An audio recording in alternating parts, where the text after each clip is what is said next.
Bonjour à tous, alors je vous accueille sur les terres du Morbihan, là où nous sommes installés désormais avec mon épouse et nos enfants. C'est tellement un cadeau pour nous, tellement un cadeau.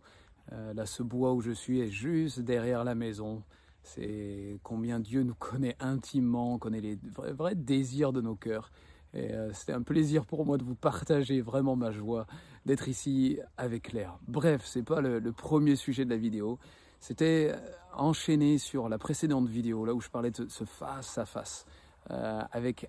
Jésus, avec notre bien-aimé et ses yeux enflammés, cette flamme de sa passion et de son amour pour son ecclésia, pour son épouse, pour chacun d'entre nous d'une manière plus générale dans ce monde, mais j'allais dire plus spécifiquement, vraiment cette passion, ce désir de, entre guillemets, pénétrer son ecclésia, hein, selon le terme de la version Chouraki, de part en part, traverser, pénétrer dans sa connaissance son ecclésia, son église. Je crois aujourd'hui vraiment qu'en 2022, il y a comme un repositionnement, un vrai calibrage, un tri, j'allais presque dire, pas une sorte de raisonnement, ou j'allais dire de principes religieux qui voudraient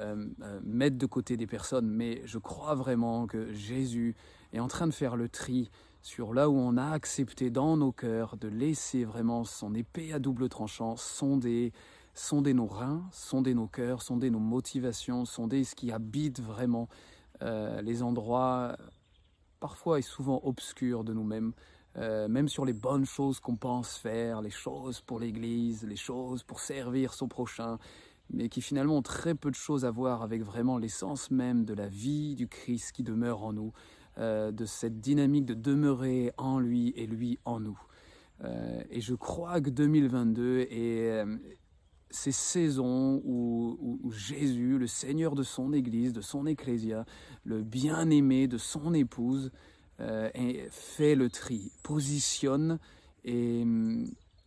recalibre vraiment les hommes et des femmes, des frères et sœurs, des ministères pour prendre soin de l'Ecclésia et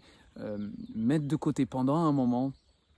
ce qui a pu altérer, ce qui a pu faire du mal à l'Ecclésia, et je parle d'une manière générale. Je pense qu'en France en particulier, peut-être certainement dans d'autres pays, j'espère que vous comprenez mon cœur, c'est pas du tout un jugement sur les uns ou les autres, parce qu'on est tous en chemin, on est tous dans ce voyage d'apprendre déjà à nous connaître en lui et à le connaître personnellement. Et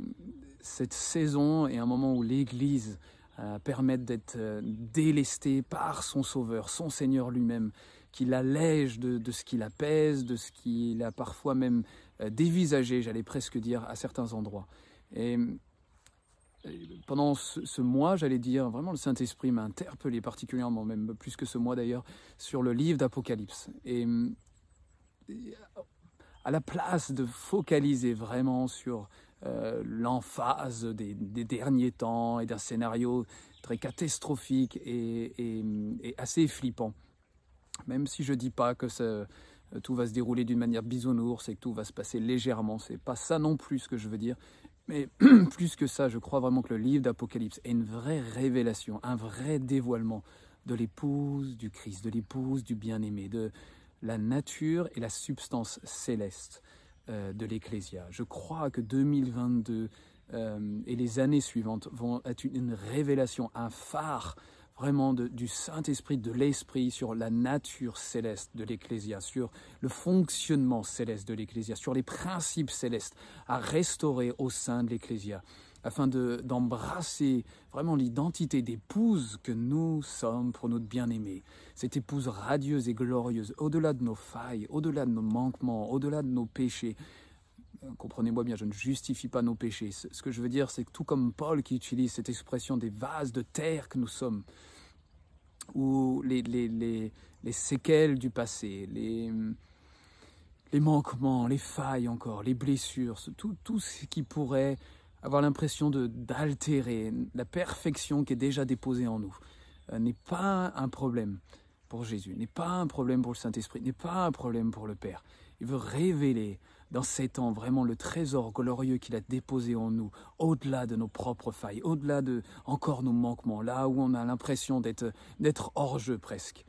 Le Saint-Esprit voit bien au-delà, et je crois que l'apôtre Jean a permis de recevoir cette vision que le bien-aimé a en lui-même, dans cette passion et cet amour si profond, si fougueux, de l'identité, de la nature, de la substance même céleste de l'Ecclésia. Et on a besoin, et je crois qu'on a vraiment besoin de demander au Saint-Esprit ces rencontres, ces révélations, ce dépôt en nous de cette nouvelle perspective de ce qu'est l'Ecclésia, de ce qu'est l'épouse réellement, de combien elle est appelée à littéralement transfigurer et transformer ce monde par la gloire qui l'inhabite, par la gloire qui est déposée en elle. Et on a besoin d'un regard neuf. On a besoin de défocaliser sur toutes les erreurs, sur tous les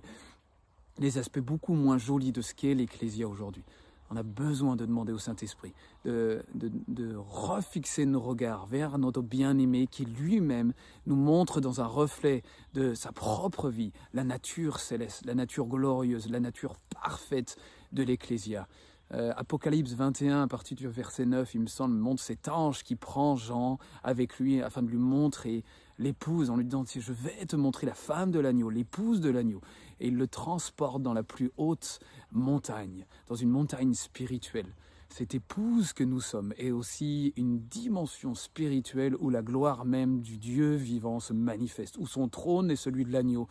demeurent et plantés éternellement.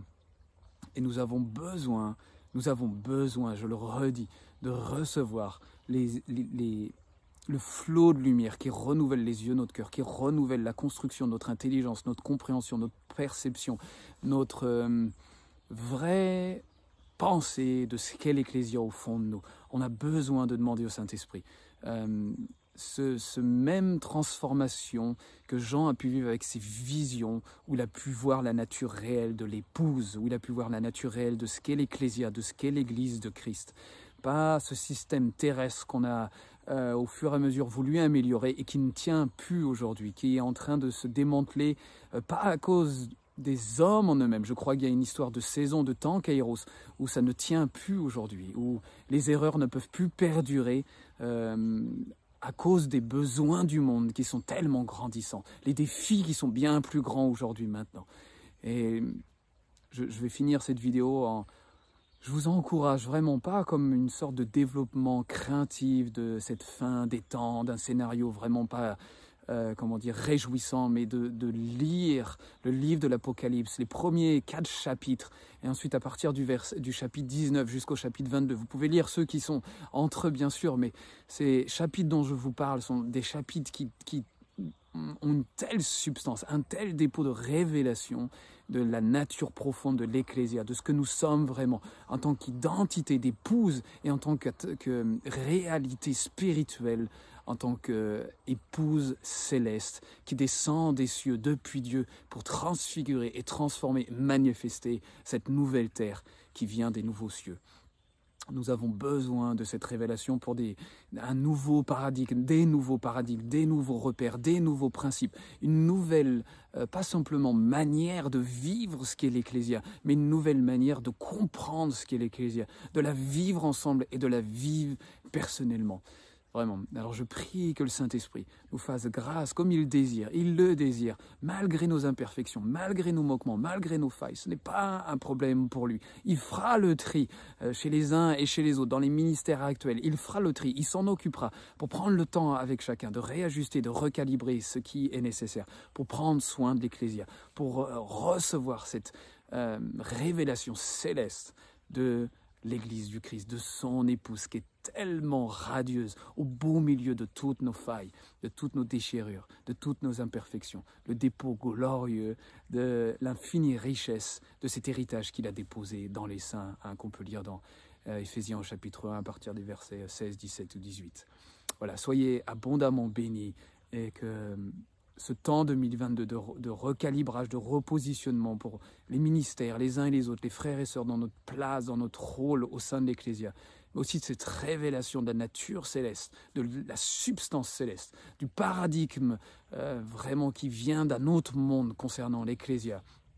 puisse pénétrer nos cœurs, vraiment soit comme une révélation qui change complètement, pas simplement notre perception, notre compréhension la plus profonde, mais aussi notre, si j'avais pu dire, notre pratique, notre marche en tant qu'ecclésia et épouse, vraiment du Christ, du bien-aimé, de celui qui a littéralement donné sa vie, la parole qui a fait couler son propre sang pour chacun d'entre nous. Voilà, soyez abondamment bénis et je vous dis à la prochaine vidéo. Bisous à chacun.